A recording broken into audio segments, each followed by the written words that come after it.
Ya, Smart City People, kita berjumpa lagi di Smart City Dialog untuk hari ini edisi Jumat 28 Juli 2023. Tidak terasa ya, sudah di akhir Juli dan di bulan Juli ini ada peringatan Hari Anak kan ya, tanggal 23 Juli. Nanti kita juga akan sedikit membahas hal itu dalam Smart City Dialog di hari ini. Tapi terkhusus lagi di edisi kali ini bersama saya Silvana yang akan membahas tentang satu program yang digagas oleh DPPPA atau biasanya disingkat dengan DP3A, Dinas Pemberdayaan Perempuan. Ya. Dan anak ya, oke. Baik, dan untuk itu saya ingin menyapa dulu semuanya yang sedang nanti menyaksikan live YouTube kami di smartcitymakassar.official atau juga nanti bisa mengakses kembali perbincangan ini jika memang mungkin Anda terlewat ya karena ada kesibukan atau mungkin lagi sedang di jalanan di akhir pekan ini. Oke, hari ini saya berkesempatan untuk berbincang bersama Kepala Dinas DP3A Ibu Aci Suleman. Assalamualaikum Ibu. Waalaikumsalam warahmatullahi wabarakatuh dan selamat siang buat Smart City People dimanapun berada. Iya, baru tiba beliau ini ya, baru landing. Iya, Tapi, kemarin itu iya. ada acara Festival Forum Kawasan Timur Indonesia, Oke. yang mana salah satunya yang menjadi inspirator pada acara di FKTI itu adalah shelter warga. Nah, shelter warga itu juga adalah salah satu inovasi dari Dinas Pemberdayaan Perempuan dan Perlindungan Anak. Oke. Jadi sedikit saya bercerita dulu Iya, boleh, boleh. kenapa Ini oleh-oleh shelter dari Kupang warga, ya. iya, Iya. kenapa shelter warga dibawa jauh-jauh ke Kupang. Salah satunya adalah karena dengan keberadaan shelter warga itu ternyata bisa merawat kepedulian Iya. antar warga Kota Makassar. Oke. Dan tingkat partisipasi dari masyarakat terkait dengan kepedulian jika terjadi kekerasan itu juga bisa diukur. Tapi yang pasti bahwa dengan keberadaan shelter warga itu penanganan terkait dengan kekerasan itu bisa tertangani lewat mediasi dan keadilan yang restoratif buat masyarakat. Jadi dalam hal ini kalau ada kasus-kasus ringan terkait dengan kekerasan dan itu bisa diselesaikan dengan cara mediasi, itu lebih baik lagi karena kan layanan itu pada prinsipnya adalah bagaimana kita mendekatkan layanan itu kepada masyarakat, bukan menjauhkan. Coba bayangkan kalau misalkan ada kasus kekerasan dalam rumah tangga. Ini kan pakaiannya, misalkan dia lagi berpakaian daster ya, terus tiba-tiba dia mengalami hal yang tidak dia inginkan sama sekali. Nah, dengan keberadaan shelter warga, layanan komunitas, jadi shelter warga ini saya jelasin dulu. Shelter warga ini adalah gerakan dari masyarakat untuk masyarakat dan oleh masyarakat untuk mendekatkan layanan. Layanannya seperti apa? Adalah yang pertama adalah layanan asesmen. Jadi ketika korban mengalami kekerasan terus pakaiannya nggak perlu biasanya kan kalau kita mau datang ke kantor diperbaikin dulu baju kita karena ada rasa ini kehilangan momen. Kehilangan momen. Padahal ini adalah orang yang mengalami kekerasan, dia mau bercerita ini yang saya alamin. Jadi nggak perlu jauh-jauh, nggak perlu dia ganti baju, cukup dia datang di rumah salah satu warga yang beranggotakan shelter warga, bercerita di situ. Atau setidaknya jangan bercerita dulu karena biasanya kalau lagi galau kan nggak enak cerita. Cukup dia berdiam diri dulu, menenangkan hati dan perasaannya. Terus oleh warga juga disuguhin minuman untuk lebih kepada care sebenarnya. Dengan adanya keberadaan shelter warga ini juga ternyata memang betul-betul merawat kepedulian antar Jadi warga. shelter warganya itu berada di rumah warga? Iya, shelter warganya itu ada di rumah warga dan ada di tiap kelurahan.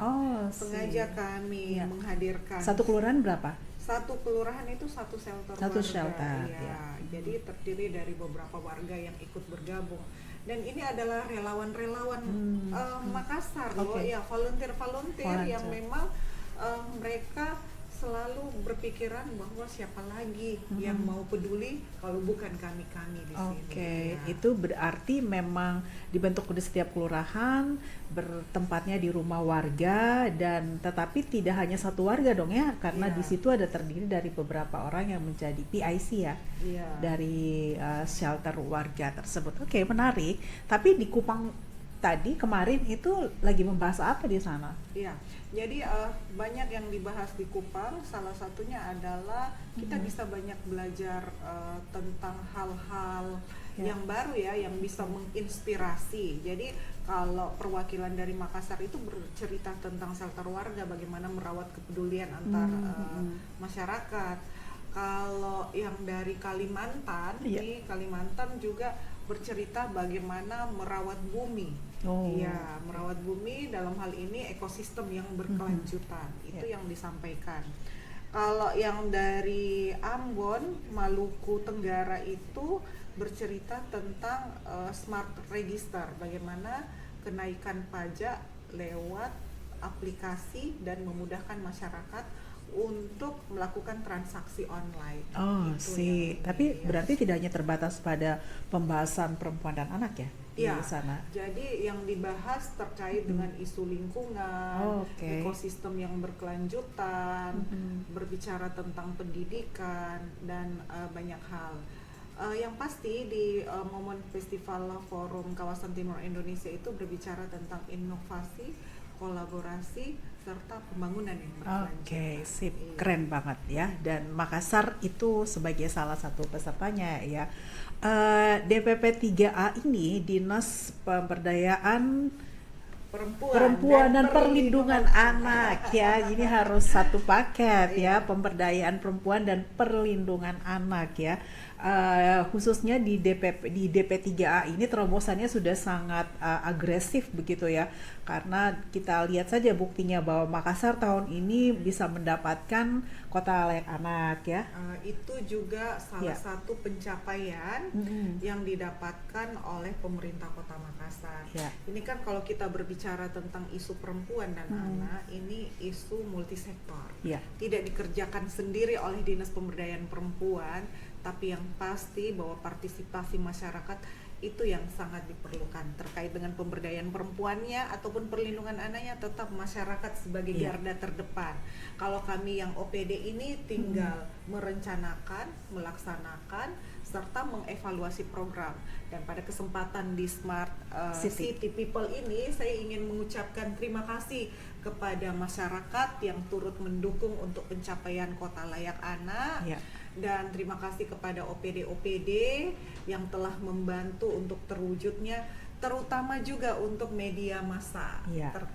Termasuk juga di dalamnya adalah Smart City People yang telah menyuarakan bagaimana sih tentang klaster-klaster yang ada di dalam kota layak anak itu sendiri. Dan itu satu prestasi yang membanggakan tentunya ya. Jadi dan peran dari DP3A tentunya pasti sangat maksimal di situ ya, dalam mendorong, mensosialisasikan semua program-program, membangun shelter, terus mendekati masyarakat ya, khususnya dalam kaitannya untuk pemberdayaan perempuan dan perlindungan anak.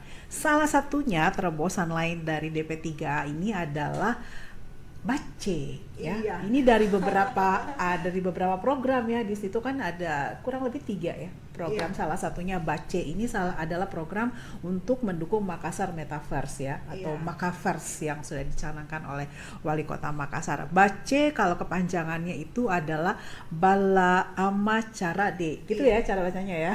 Jadi Bace itu sebenarnya akronim dari Bala Ama Cara D. Kenapa Bala Ama Cara D? Karena filosofinya harus ada rumah pintar perempuan dimanapun. DP3A Kota Makassar mempersembahkan layanan informasi Dinas Pemberdayaan Perempuan dan Perlindungan Anak Kota Makassar. Bace Bala Ama Cara D. Berikut adalah cara menggunakan fitur Bace. Yang pertama, download aplikasi Bace pada Play Store di Android Anda. Yang kedua, ketik Bace pada menu pencarian, kemudian install aplikasi di Android Anda. Ketiga, jika Anda belum memiliki akun, silahkan klik tulisan register yang terletak di bawah. 4. Isi data Anda dengan lengkap untuk membuat akun baru pada aplikasi Bace. Kelima, masukkan username dan password. Jika akun Anda telah aktif, lalu login untuk mengakses aplikasi Bace. Keenam, Anda dapat memulai mengakses aplikasi Bace sesuai kategori yang Anda butuhkan. Berikut ini adalah beberapa kategori fitur yang ada pada aplikasi Bace. Yang pertama, kategori konsultasi. Yang kedua, kategori laporan. Yang ketiga, kategori artikel. Fitur yang pertama merupakan kolom chat pada kategori konsultasi. Anda bisa melakukan konsultasi atau curhat melalui via chat dimanapun dan kapanpun. Fitur yang kedua merupakan kolom data yang harus Anda isi jika Anda memilih pada kategori laporan. Dan fitur yang ketiga adalah artikel. Selain digunakan sebagai wadah untuk mempermudah Anda dalam berkonsultasi dan melakukan laporan kekerasan, aplikasi Bace juga dilengkapi dengan kumpulan artikel tentang edukasi keluarga. Cara mudah untuk mengetahui info tentang layanan perlindungan perempuan dan anak Kota Makassar. Layanan pengaduan UPTD PPA Kota Makassar dapat diakses melalui website yang tertera di sebelah kiri layar. Setelah itu, masuk ke layanan pengaduan, scroll ke bawah, lalu pilih Join Chat. Klik Open Chat, maka Anda akan terhubung dengan layanan pengaduan melalui via WhatsApp. Selanjutnya, Anda akan terhubung dengan WhatsApp UPTD PPA Kota Makassar. Follow akun dp3a_kota.makassar di Instagram untuk mengetahui semua info tentang aktivitas Dinas Pemberdayaan Perempuan dan Perlindungan Anak Kota Makassar.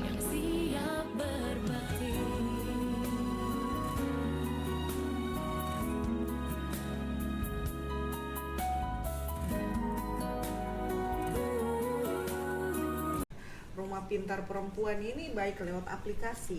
Jadi Bace ini adalah aplikasi bisa diakses yang lewat online. aplikasi? Bisa diakses lewat Android saat ini.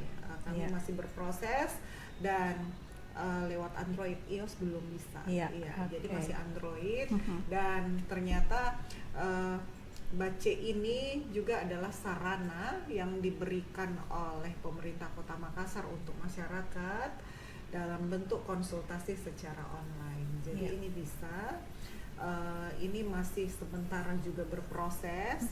Yang pasti bahwa ini adalah sarana konsultasi yang dihadirkan untuk menjawab beberapa permasalahan-permasalahan yang terjadi di keluarga.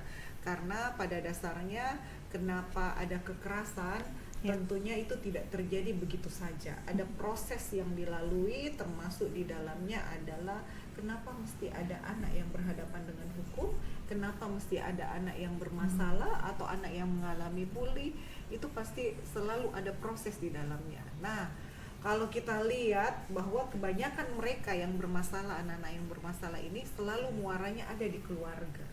Iya.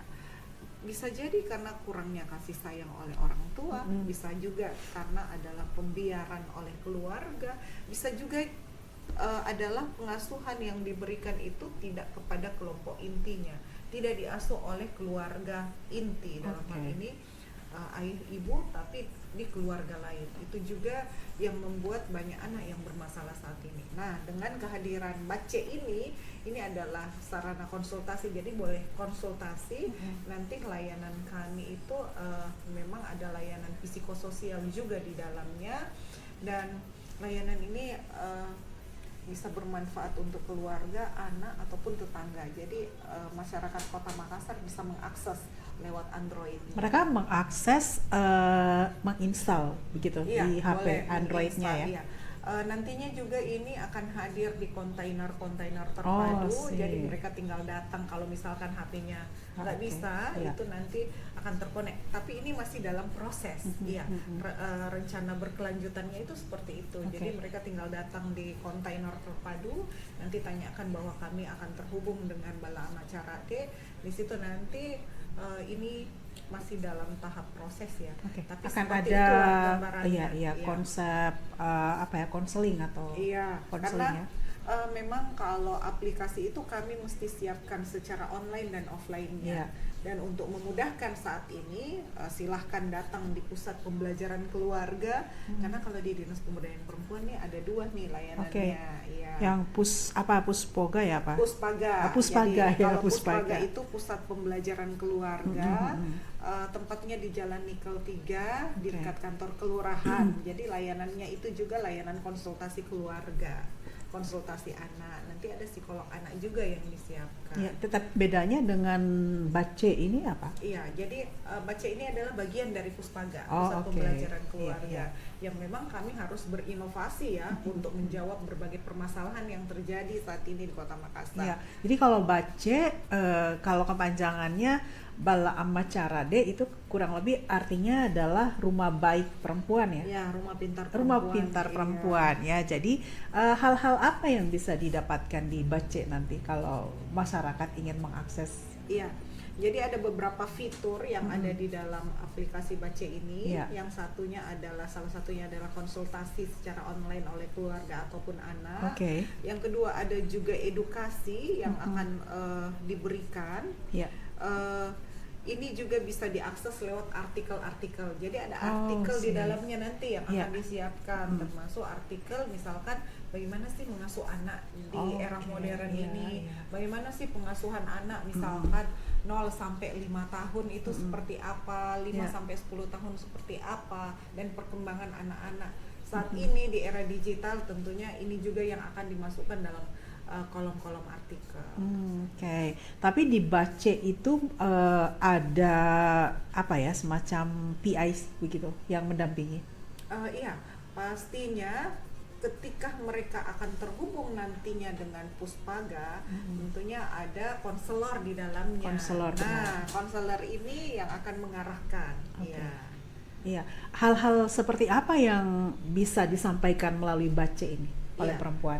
Oleh perempuan, mereka misalkan konsultasi anaknya mengalami bully. Oh, Ya, oke. apakah bully yang terjadi di lingkungannya, di sekolahnya, atau dimanapun ya silahkan datang. Ini kan orang tua sudah harusnya melakukan deteksi awal. Ya. Deteksi awal ketika anaknya yang periang tiba-tiba pulang ke rumah diam, Iya. seminggu itu diam, terus orang tuanya juga cuek-cuek, harusnya dia sudah bisa melihat. Ini yang dikatakan deteksi dini. Ketika anak misalkan periang tiba-tiba jadi pendiam, pasti ada sesuatu yang terjadi.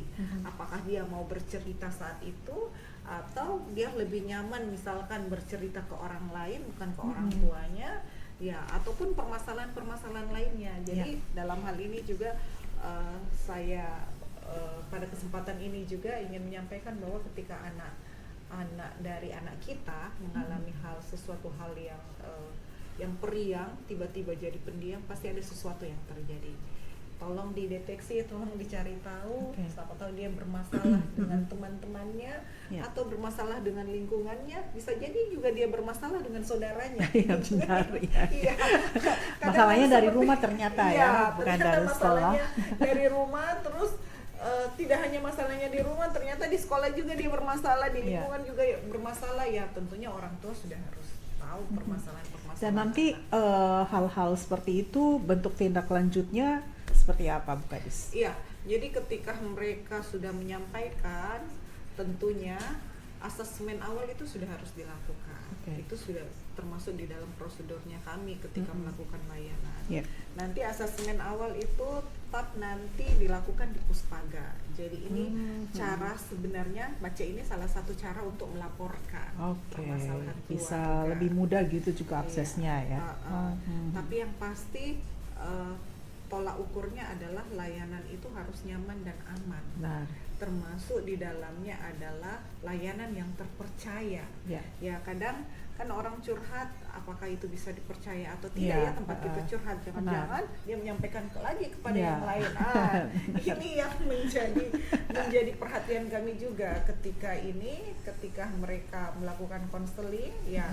Kita tanya dulu dia nyamannya di mana, apakah dia mau datang ke kantor ya, silahkan datang ke kantor, nanti akan kami jadwalkan. Itu selain permasalahan tadi ya yang sudah terdata, kan BACE ini sudah diluncurkan sejak tahun berapa nih? Ya, jadi BACE ini masuk di dalam proyek perubahan saya sebenarnya, yang mana menghadirkan layanan BACE ini salah satunya adalah menjawab permasalahan keluarga. Karena kami yakin bahwa setiap permasalahan itu selalu muaranya di pengasuhan. Apakah keluarga itu melakukan pengasuhan positif kepada anaknya atau seperti apa? Tapi yang pasti muara dari permasalahan anak yang bermasalah itu selalu ada di keluarga. Di keluarga, dan di keluarga biasanya yang pegang peran penting adalah perempuan ya, ibu yang mengasuh anak itu sendiri. Kalau dari hasil identifikasi sejauh ini biasanya paling banyak dikeluhkan di BACE ini apa saja, Bu Kades? Iya. Jadi yang dikeluhkan saat ini memang adalah anak yang rata-rata mengalami kondisi bully. Ya.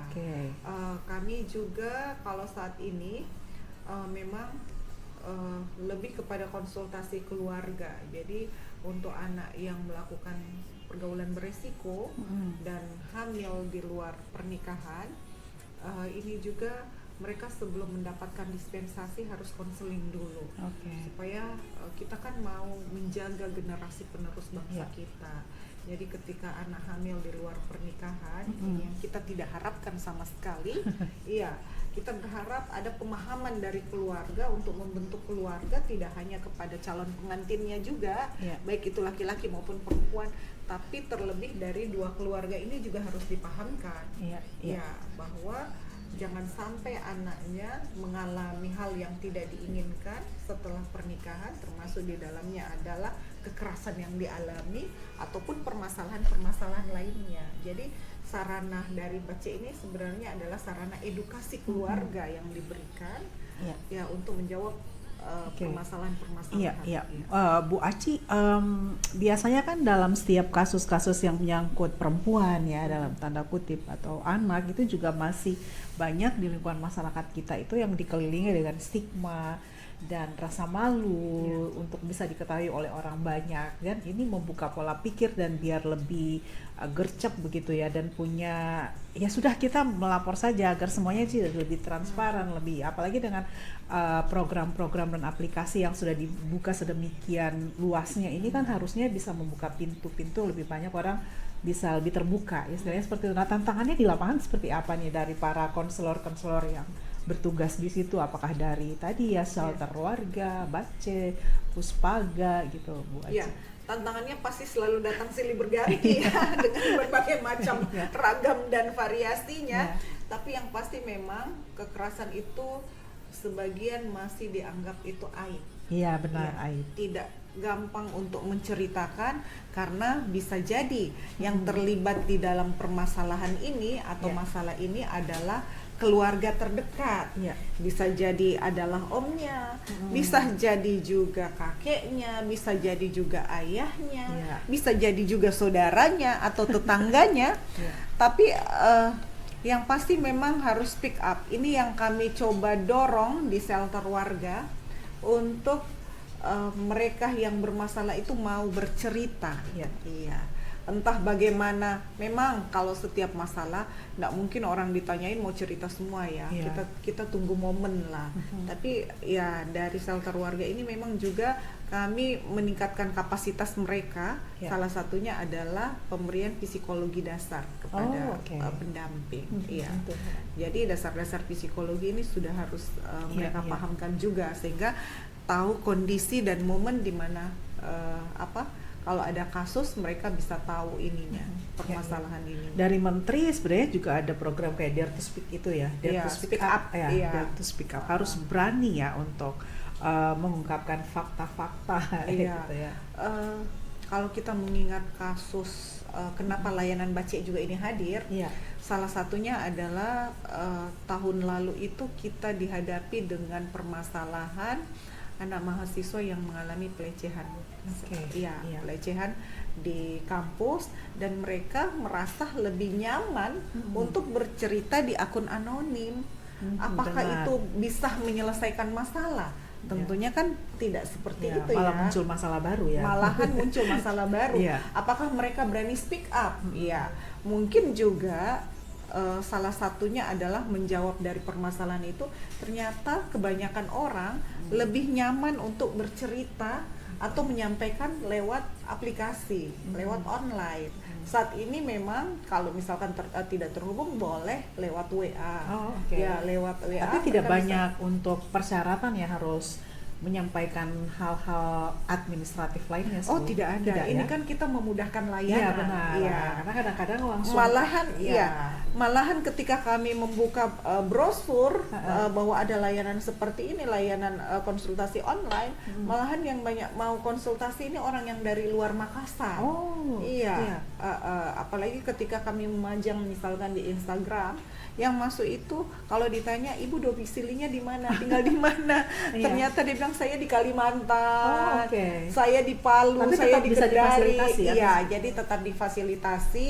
Kalau misalkan mereka memungkinkan mau datang juga silahkan. Iya. Kalau enggak, pastinya kami juga merujuk bahwa ada layanan lain di kota masing-masing ya, yang hampir mirip seperti layanan yang Oke, ada. menarik ya, karena kadang-kadang kita lebih nyaman bercerita kepada orang lain ya. Iya. Itulah kenapa banyak yang menumpahkan semua keluh kesahnya lewat tadi akun-akun anonim gitu ya, karena lebih ingin menutupi diri tapi bisa tetap bercerita. Itu Iya. sebenarnya kan, Iya. karena merasa itu adalah semua aib ya, Iya. stigma-stigmanya. Stigma-stigma itu, apalagi kami juga saat ini memang mendorong kampus untuk kampus. Oke. ya, mendorong kampus untuk permasalahan-permasalahan khususnya untuk kekerasan seksual Ya. ini lebih kepada speak up untuk mahasiswa ya, jangan ditutup-tutupin. Jangan sampai ditutupin akhirnya menjadi permasalahan yang lebih besar. Karena kami yakin bahwa kasus kekerasan ini misalkan kalau sakit biasa, luka teriris misalkan tergores di tangan, itu dikasihkan betadine terus Ya. ditutup pakai Handyplus, itu udah selesai ya, tunggu kering. Oke. Tapi kalau kasus kekerasan tidak seperti itu. Kita nutup yang satu, belum tentu yang satunya itu juga akan tertutup semuanya. Iya. Tapi bisa jadi permasalahan baru, termasuk di dalamnya adalah gangguan psikososial yang dialami oleh korban. Iya, iya. Memang tadi ya seperti disampaikan oleh Ibu Aci Sulaiman, Kadis DP3 Kota Makassar, bahwa permasalahan intinya ada di keluarga gitu. Nah, keluarga ini kan juga harus mendapatkan pemahaman. Kadang-kadang memang dari keluarga yang berusaha menutup-nutupi begitu, Bu ya, dari apalagi kalau korbannya anak gitu ya, itu dan pelakunya dari keluarga, itu kan biasanya kasus-kasus seperti itu bermula dari keluarga juga. Nah, pendekatan kepada keluarga dilakukannya dalam bentuk seperti apa, Bu Aci? Iya, kalau mereka melapor di shelter warga nih, pendekatannya pasti pendekatan persuasif ya. Iya. Kalau kita dengar ceritanya dari anggota shelter warga ini, ternyata banyak juga permasalahan yang mereka selesaikan, yang terkait dengan tetangga, yang terkait dengan keluarganya. Dan coba bayangkan, kalau dalam satu kelurahan itu kan cuma ada satu Shelter. binmas. Oh, iya, Satu oke. Babinsa. Babinsa, Iya. iya. Terus mereka punya permasalahan yang banyak, nggak mungkin kan bisa diselesaikan oleh satu orang. Ternyata dari hasil grafiknya kami bertanya kepada Pak Binmas dan Babinsa bahwa mereka terbantu dengan keberadaan shelter warga Shelter ini, warga, oke. karena setidaknya mereka bisa menyelesaikan di tingkat tetangga. Oh, jadi tingkat bisa bisa penyelesaian langsung dibaca saja. Tidak, jadi tidak. ini terkait dengan Oh, di shelter, warga, sorry, di iya. shelter, iya, Kecuali oke. kalau mereka konsultasi ya secara online. Iya. Kalau di shelter ini mereka terbantu karena terbantu oleh terbantunya itu penurunan angka kekerasan ya. Iya. Iya, jadi Binmas juga merasa bahwa oh ini saya terbantu, bisa diselesaikan. Oke. Iya, bisa diselesaikan dan tingkat kepercayaan masyarakat juga terhadap shelter warga ini sudah mulai Benar, ya. Jadi sudah mulai bagus. membangun trust ya, itu Iya. memang yang perlu dimaksimalkan terus ya, karena orang tidak akan cerita kalau tidak percaya kan. Iya. Iya, saya nggak mau cerita deh nanti bocor. Iya. Ya, Jadi ketika kami membentuk shelter warga yang awalnya 5 dulu terus berkembang, Ya. salah satunya adalah dengan cara testimoni dulu. Ya. Apa yang dilakukan oleh misalkan shelter warga Tamamaung. ya. Iya, mereka bercerita dulu sebelum membentuk shelter di kelurahan lain bahwa ini yang kami lakukan. Ya. Ini yang harus kami lakukan, bagaimana kami merawat kepedulian Ya. supaya kasus itu tidak langsung ada di kepolisian, di aparat ya. Ya. Apalagi kasus yang berlanjut yang notabene bisa diselesaikan dengan cara mediasi, itu lebih bagus. Apalagi kalau perkelahian antar tetangga, Oke. ya ini kan kasus yang harus dibicarakan ya antar tetangga. Oh, itu bisa Iya. juga ya melalui Bisa shelter, juga diselesaikan melalui di shelter, iya. shelter ya. Oke. Nah, tadi memang menarik ya bahwa ini juga menjadi acuan buat warga yang justru berada di luar Kota Makassar kan ya. Ini mungkin merupakan terobosan yang luar biasa dari DP3A dengan beberapa program yang sudah diluncurkan. Tadi ada Bace, terus kemudian yang secara offline shelter warga ya. Itu offline ya, tidak secara online kan, Iya. warganya harus datang ke situ. Nah, satu lagi tadi yang sudah sempat disinggung bahwa semuanya ini dibangun demi untuk membiasakan warga untuk berbicara ya, untuk mengeluarkan semua unek-uneknya. Tapi landasan dari semua itu kan harus ada kepercayaan dulu nih antar kedua belah pihak. Nah, hal-hal seperti itu apakah juga disampaikan secara terus-menerus melalui pemaksimalan semua komponen-komponen yang di tingkat bawah, Bu Aci? Iya, jadi tetap kami melakukan pendampingan kepada warga iya. dan peningkatan kapasitas. Ini kami juga tidak kerja sendiri. Iya, Iya. iya. Jadi Mbak Silvana ini tidak Iya. kerja sendiri, termasuk juga adalah media massa untuk menyuarakan hal-hal tersebut. Dan kami juga dibantu oleh beberapa lembaga pemerhati perempuan dan anak untuk peningkatan kapasitas mereka ya, Iya. termasuk ketika melakukan pendampingan pada korban. Ini juga kami dibantu dari lembaga bantuan hukum pun juga membantu untuk meningkatkan kapasitas mereka. Bagaimana sih ketika mereka misalkan melakukan pendampingan di tingkat kepolisian atau melakukan pendampingan ke UPTD. Jadi nanti kalau misalkan kasusnya berat, Iya. kasus yang ringan aja ya yang bisa diselesaikan. Kalau berat, shelter warga merasa berat, mereka siap untuk merujuk ke UPTD PPA. Layanan di UPTD PPA kan ini layanan pendampingan juga. Nanti akan ditunjuk case workernya seperti apa, tapi sebelumnya ada asesmen awal dulu. Apakah kasus ini memang sudah harus dilanjutkan atau memang diselesaikan dengan cara mediasi. Tapi yang pasti prinsipnya kami kalau kasus anak adalah melihat bahwa kepentingan terbaik bagi anak. Iya. Jadi kepercayaan itu bukan hanya pada saat kita menyampaikan permasalahan, tapi juga percaya bahwa kasus ini akan ditindaklanjuti ya. Iya.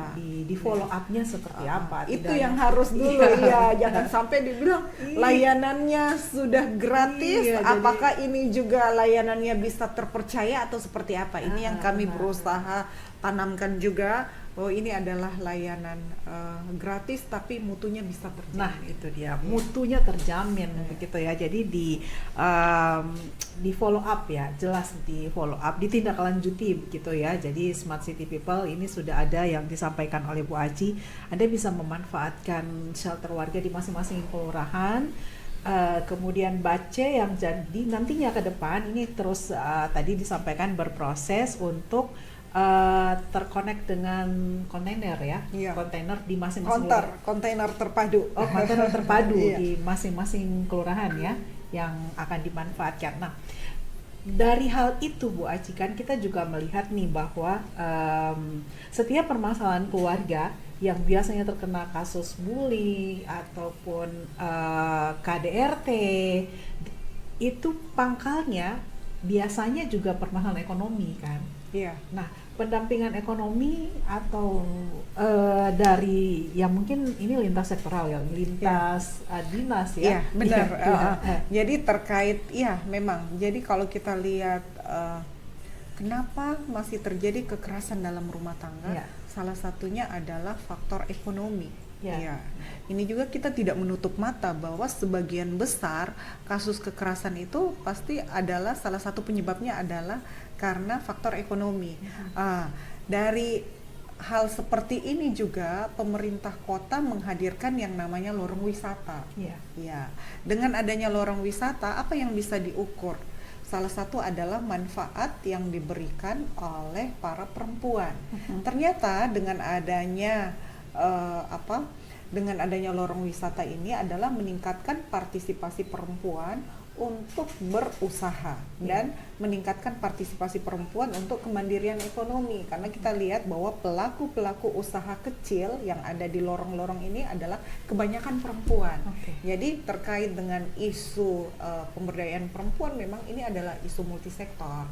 Isu multisektor yang tidak hanya dinas pemberdayaan perempuan yang mengerjakan, tentunya ada dinas koperasi yang ikut membantu, ada dinas ketahanan pangan, ada dinas-dinas lainnya, termasuk di dalamnya adalah dinas perindustrian dan perdagangan, ada dinas tenaga kerja yang ikut melatih untuk peningkatan kapasitas dari ibu-ibu. Dan ternyata selain dari manfaat lorong wisata ini juga, kita bisa lihat juga akses yang diberikan pemerintah kota saat ini. Itu lagi kalau kita kaitkan dengan Mekaforce, ternyata mereka juga sudah terhubung dengan secara penjualan secara online. Iya. Jadi pencapaian-pencapaian yang dilakukan di lorong wisata untuk kemandirian perempuan ini bisa terukur dengan jelas. Iya. Jadi banyak pelaku-pelaku usaha yang notabene adalah kepala keluarga perempuan ini sudah ikut terbantu dengan keberadaan lorong wisata Iya, ini. jadi kalau misalnya di hasil konseling ya, atau melihat dari identifikasi permasalahan yang terjadi di setiap keluarga ya, apakah itu dari kelurahan, kecamatan, kemudian terkait ekonomi, DP3A itu nantinya tindak lanjutnya seperti apa? Iya, jadi kami tentunya pasti ikut mendorong ya untuk kemandirian ekonomi perempuan. Ini kita bisa lihat di shelter warga Patingaloang. Jadi di shelter warga Patingaloang tidak hanya pencegahan dan penanganan jika terjadi kasus kekerasan baik yang terjadi pada perempuan dan anak, tapi ada juga partisipasi dalam hal ini adalah pemberdayaan ekonomi. Kalau kita lihat mayoritas dari penduduk yang ada di Patingoloang ini adalah masyarakat nelayan. Di situ juga oleh ketua shelter warga Ibu Nur Eni ini melakukan upaya-upaya untuk pemberdayaan ekonomi. Misalkan ibu-ibu rumah tangga yang tergabung di dalam kelompok Asahara, mereka melakukan usaha cabut tulang untuk ikan bandeng. Iya, jadi ada usahanya mereka. Khusus cabut tulang. Iya, khusus untuk cabut tulang, dan karena mereka ada di pesisir kota Makassar, daerah ujung tanah sana, mereka juga banyak menjual produk-produk misalkan ikan, seafood, dan mereka juga ada usaha abon ikan, abon ikan, abon sapi. Ternyata dari hasil usaha itu juga ikut menopang untuk keluarga-keluarga yang ada di sana. Tapi yang pasti, yang hebat dari shelter warga Patingaloang itu adalah dengan pemberdayaan ekonomi yang dipunyai oleh kelompok perempuan Asahara ini, ikut membantu pemberian makanan tambahan tidak hanya untuk bayi, tapi ternyata untuk lansia. Saya sempat bertanya, Bu Eni, ini kenapa mesti lansia? Kenapa bukan bayi? Yang notabene bahwa kalau anak itu tentunya kita berharap bahwa mereka yang akan melanjutkan generasinya kita kan, kenapa mesti lansia? Ternyata Bu Eni ini menjawab bahwa kenapa mesti lansia, Bu? Karena kami ingin melihat kebahagiaan lansia di usia tuanya, mereka bisa merasakan juga bahwa begitu senangnya hidup di era sekarang ini. Tapi itu swadaya, Bu, pengadaannya? Jadi itu mereka kumpulkan dari hasil keuntungan yang mereka punyai. itu juga ternyata bisa membuat manfaat yang lebih besar untuk warga yang ada di Patinggalawang sana. Karena itu lagi, kembali lagi bahwa mengukur tingkat kebahagiaan lansia ini ternyata dia senang katanya kalau lansianya bahagia, yang pasti juga anaknya turut merasakan kebahagiaan. Oke, jadi ini memang secara itu ya, mata rantai itu harus semua terkait gitu ya, Bu Aci, komprehensif ya. Jadi tidak hanya berdiri sendiri-sendiri nih, shelter warga sendiri, kemudian program, karena setara dengan semangat dari wali kota bahwa Makassar metaverse ya, atau Makaverse itu harus semuanya tersinkronisasi dalam satu aplikasi. Nah, ini yang sudah digagas oleh DP3A dengan program-program pemberdayaan dan perlindungan anak, salah satunya BACE, kemudian shelter warga begitu ya, dan bentuk-bentuk tindak lanjutnya pun sangat nyata. Jadi tidak perlu ragu untuk bisa mengakses itu semua. Nah, DP3E itu kan perlindungan, pemberdayaan dan perlindungan anak ya, pemberdayaan dan pemberdayaan perempuan dan perlindungan anak. Dari sisi pemberdayaan perempuan juga, apakah itu sejalan dengan semua program yang dijalankan ini, Bu Aci? Iya, tentunya iya ya, karena dinasnya kami itu kan dinas pemberdayaan perempuan dan perlindungan anak. Jadi bagaimana kepala keluarga perempuan ikut berdaya di sini, ikut berdaya dengan kehadiran shelter warga pun juga, kehadiran lorong wisata ini juga ikut membantu sebenarnya kemandirian dari kepala keluarga perempuan. Termasuk di dalamnya adalah bagaimana mereka mampu untuk menopang hidup keluarganya lewat usaha kecil menengah. Ya, kalau kita lihat dari sekian lorong wisata, memang partisipasi dari kelompok perempuan ini yang lebih kelihatan ya. Ya, di mana-mana kalau kita berkunjung, anggaplah kita berkunjung di lorong wisata yang ada di Balaparang atau lorong wisata yang dekat dari sini di Ujung Pandang, maka kita lihat bahwa pelaku-pelaku usaha kecil itu adalah perempuan. Iya. Jadi tolak ukurnya pun juga bisa dilihat dari akses, manfaat, partisipasi, bahwa lebih kepada prioritas untuk perempuan. Itu yang dimaksimalkan, seiring sejalan harusnya ya, Bu Aci. Nah, dari sisi kebijakan untuk para perempuan dan anak ini seperti apa memberikan kenyamanan gitu, Bu Aci? Ya, kalau kita lihat di visi misi Bapak Wali Kota Makassar memang sudah jelas ya bahwa visinya adalah Makassar sebagai kota yang nyaman, aman untuk semua. Sombere. Sombere. Filosofi Sombere ini sebenarnya adalah bagaimana Makassar bisa memberikan ruang yang nyaman dan aman. Termasuk di dalamnya adalah yang tadi itu, perlindungan terhadap perempuan dan anak. Ini kami punya layanan yang tadi saya sampaikan bahwa ada layanan UPTD PPA dan layanan Puspaga, salah satunya adalah untuk memberikan perlindungan kepada perempuan dan anak. Jadi memang perempuan di Makassar itu harus aman dan nyaman ya. Kotanya sendiri aman, nyaman dan layak ya untuk semuanya. Kita juga ingin memberikan apresiasi. Tadi di awal kan tadi sudah sempat disinggung bahwa Makassar mendapatkan predikat kota layak anak gitu. Ibu Aci bisa cerita sedikit apa saja sih sebenarnya yang sudah dilakukan sejauh ini sampai akhirnya Makassar bisa dinobatkan sebagai kota layak anak? Jadi kalau kita bercerita tentang kota layak anak, sebenarnya adalah sistem yang terintegrasi ya. Nah, kalau kita berbicara tentang sistem terintegrasi, berarti mulai dari proses perencanaannya seperti apa, pelaksanaannya seperti apa, hingga hasilnya. Nah, kalau di kota layak anak sendiri sebenarnya ada beberapa klaster yang ada di dalamnya, ada 5 klaster di dalamnya, termasuk tadi yang ditanyakan kelembagaannya seperti apa sih? Apakah memang sudah ada aturan terkait dengan kebijakan untuk perlindungan anak. Ternyata memang di Makassar ini kita sudah punya Perda nomor 5, Peraturan Daerah nomor 5 tahun 2018 tentang perlindungan anak. Terus Perda nomor 5 tahun 2019 tentang pengarus utamaan gender. Ini kelihatan jelas dan saat ini lagi digagas oleh hak inisiatif dari DPRD untuk menggagas Perda Kota Layak Anak.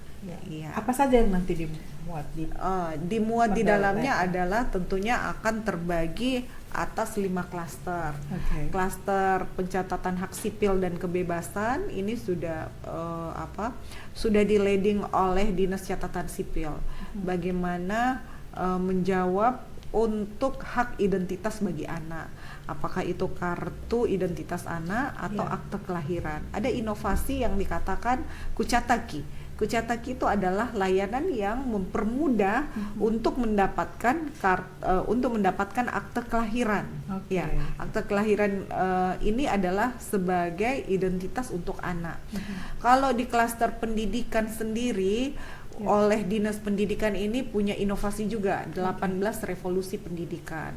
Di 18 revolusi pendidikan ini juga mencakup di dalamnya bahwa ada ruang-ruang ekspresi untuk anak, ruang-ruang anak untuk bisa berkreasi, dan ternyata ini juga membuat anak juga semakin bisa menunjukkan ekspresi dan kreativitasnya. Yang tergabung di dalam ekstrakurikuler di sekolah, ada juga panggung seni dan budaya yang dihadirkan, itu juga menjawab bahwa anak diberikan ruang partisipatif untuk mereka.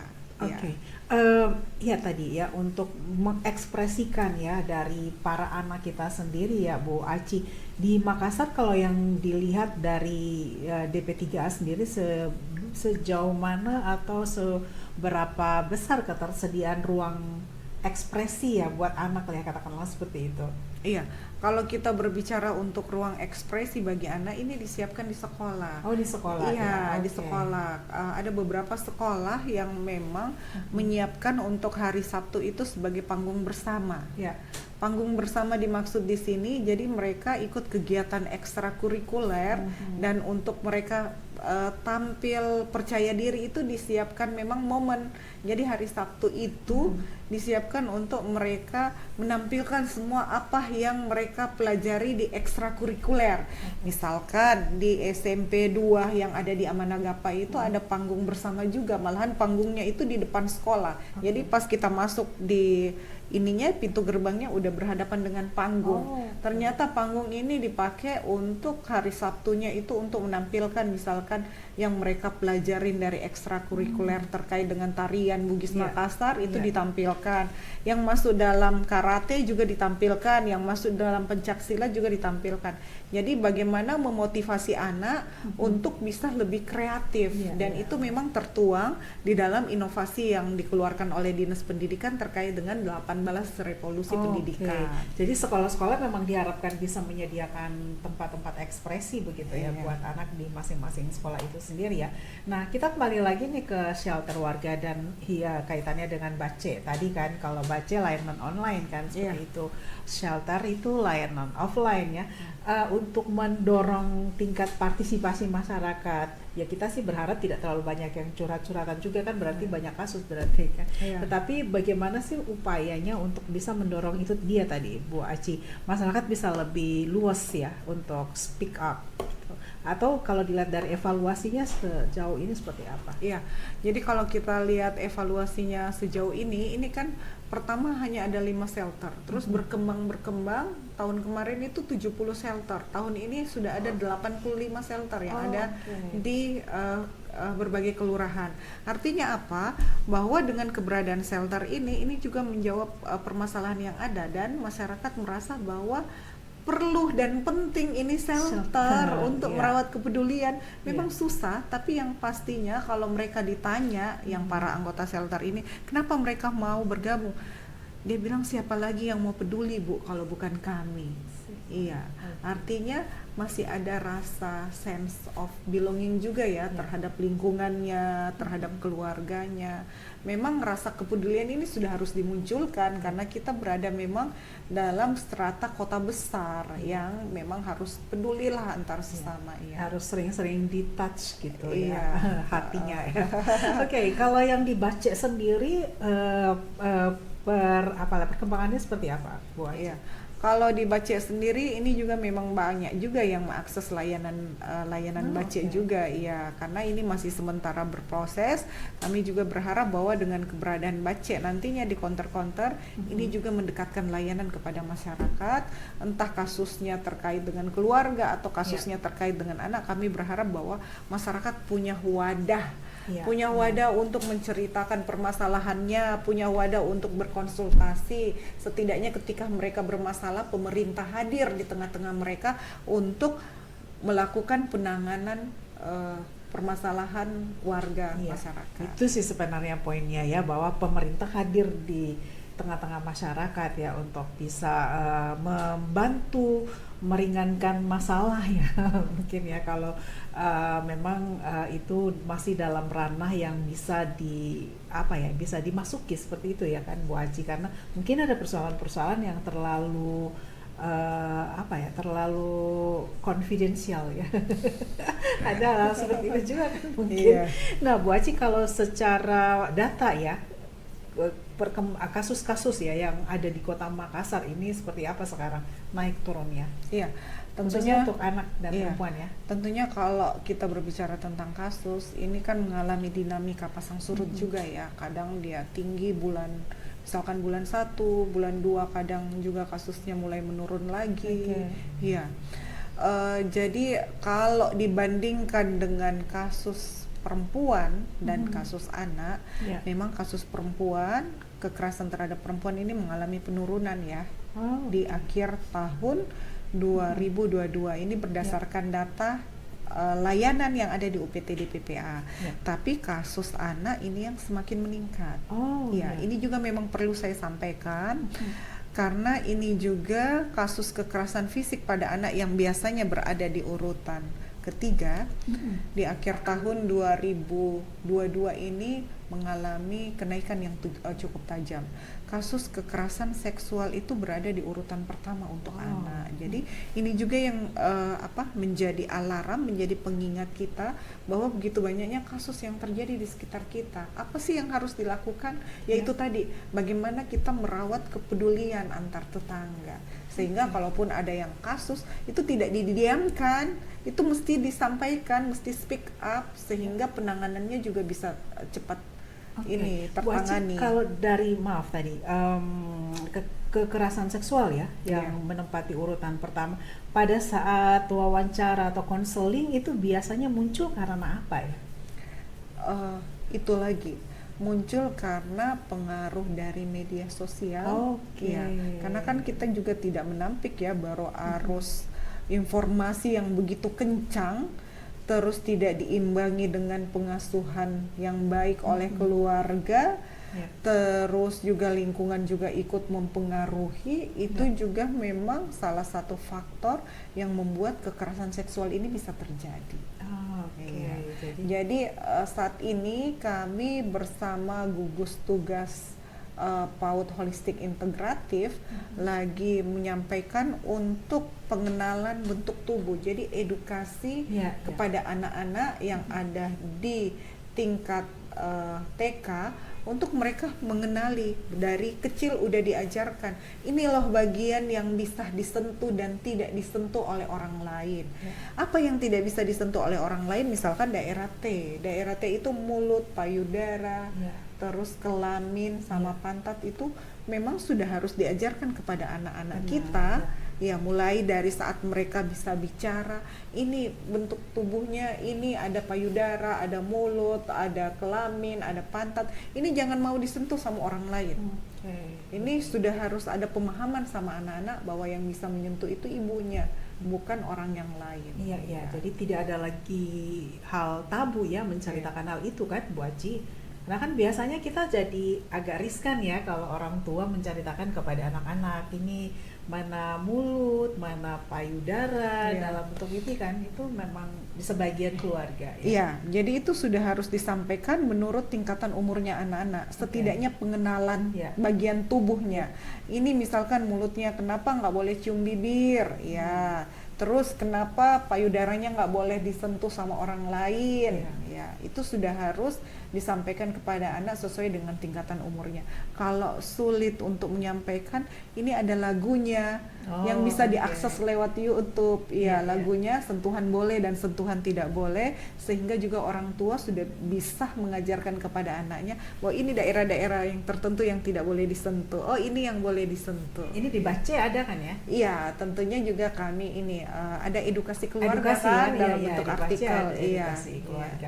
Karena anak-anak biasanya disampaikannya mungkin melalui dongeng, cerita-cerita ya, karena pendekatan-pendekatannya memang harus lebih spesifik begitu kan Bu Aci kepada anak-anak ya. Dan itu juga Bu Aci dari DP3A bekerja samanya dengan siapa saja yang menjadi mitra? Ya, kalau untuk mitra, kami membuka mitra untuk semua lah. Apalagi kalau untuk kebaikan, apalagi kalau untuk edukasi dengan masyarakat Makassar yang begitu banyak, tentunya kami membuka peluang-peluang bermitra dengan siapapun untuk edukasi pengasuhan-pengasuhan positif bagi keluarga, untuk edukasi pencegahan kekerasan kepada keluarga, termasuk mitra kami dengan media, dengan Smart City People, seperti itu. Oke, jadi menarik sekali ya gagasan-gagasan dan ide-ide yang sudah dikeluarkan oleh DP3A sampai sejauh ini. Nah, ke depan ini mau ada terobosan apa lagi Bu Aci dari DP3A? Iya, ke depan kami mau melakukan yang namanya pencegahan pernikahan anak.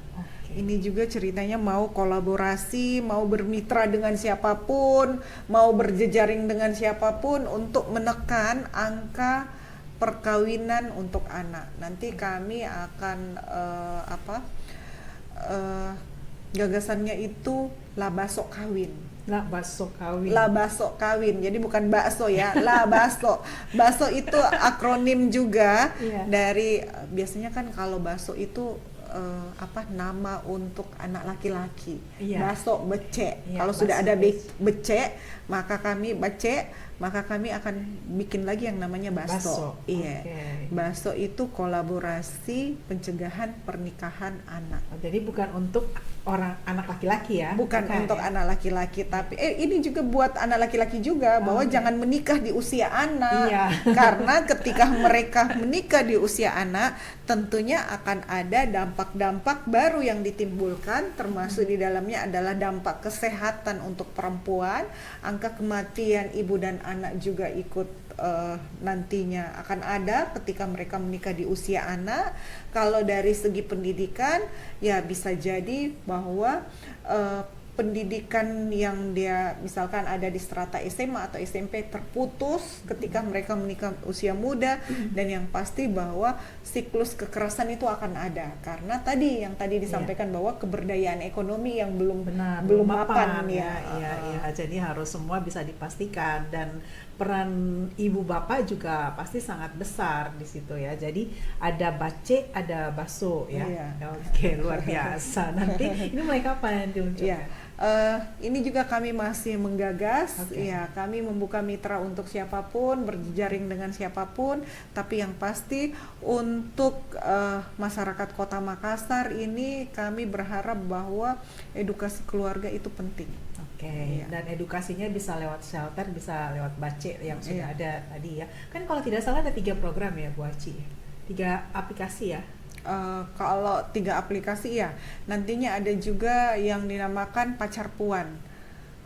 Pacar Puan itu adalah nantinya bagaimana kami mengintervensi pasca perkawinan. Pasca perceraian. Pasca perceraian. Jadi ini juga untuk perempuan sebenarnya. Ini tinggi di kasusnya juga. Jadi kalau kita lihat data yang ada di kantor pengadilan, pengadilan agama, memang untuk pasangan usia muda, memang paling banyak datanya adalah data perceraian di usia muda Oh. itu di usia Ya.